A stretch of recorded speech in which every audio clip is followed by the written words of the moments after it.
Hello Traders, jumpa lagi dengan Ika Akbarwati dalam program Fibis Morning Call. Pada penutupan perdagangan di bursa saham Wall Street akhir pekan lalu terjadi kenaikan yang cukup signifikan disebabkan oleh rilis data non-farm payroll yang mengalami kenaikan lebih dari ekspektasi. Tingkat pengangguran di Amerika Serikat pada bulan September juga mengalami penurunan menjadi 5,9% atau sudah berada di bawah target dari The Fed untuk mulai menaikkan suku bunga acuannya.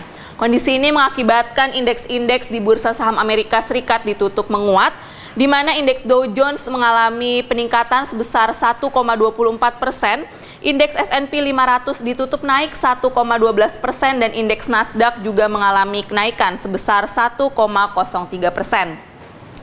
Sementara itu pada perdagangan di bursa saham Indonesia akhir pekan lalu terjadi kondisi yang berkebalikan di mana IHSG justru ditutup dengan mengalami penurunan sebesar 1,02%.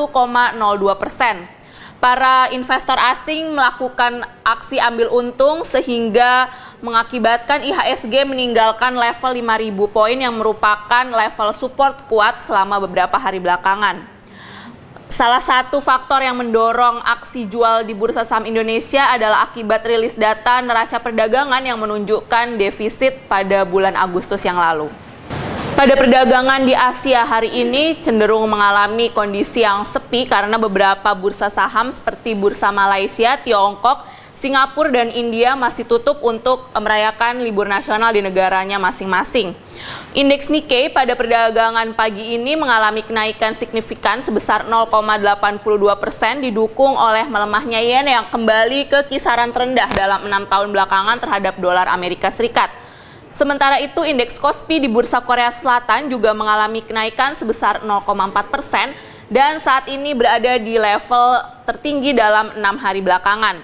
Indeks ASX 200 di bursa saham Australia mengalami penurunan sebesar 0,5%, di mana volume perdagangan di negara tersebut cenderung terbatas karena bursa sahamnya tetap buka meskipun hari ini di Australia sedang dalam kondisi libur nasional. Untuk pasar komoditas, harga minyak mentah dan emas mengalami penurunan tajam. Harga emas anjlok hingga mencapai level terendah sejak tanggal 31 Desember 2013 yang lalu disebabkan oleh menguatnya nilai tukar dolar Amerika Serikat.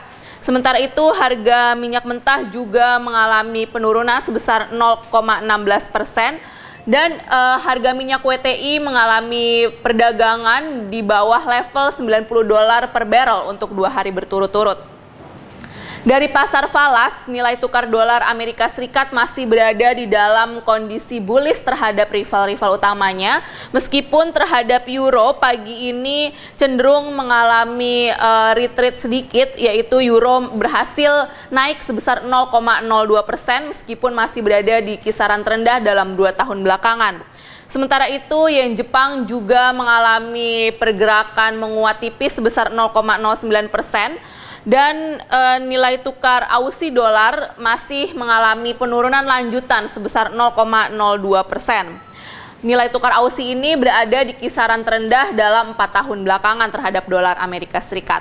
Untuk perdagangan di bursa saham Indonesia pada perdagangan Senin pagi ini cenderung berpotensi untuk mengalami kenaikan mengikuti sentimen positif yang berkembang di sebagian bursa Asia pagi hari ini. Beberapa saham yang bisa menjadi fokus para investor antara lain adalah TLKM, LCGP, dan ACES. Demikian Fibis Morning Call untuk pagi ini, semoga bermanfaat, tetap semangat investasi, dan salam Fibis.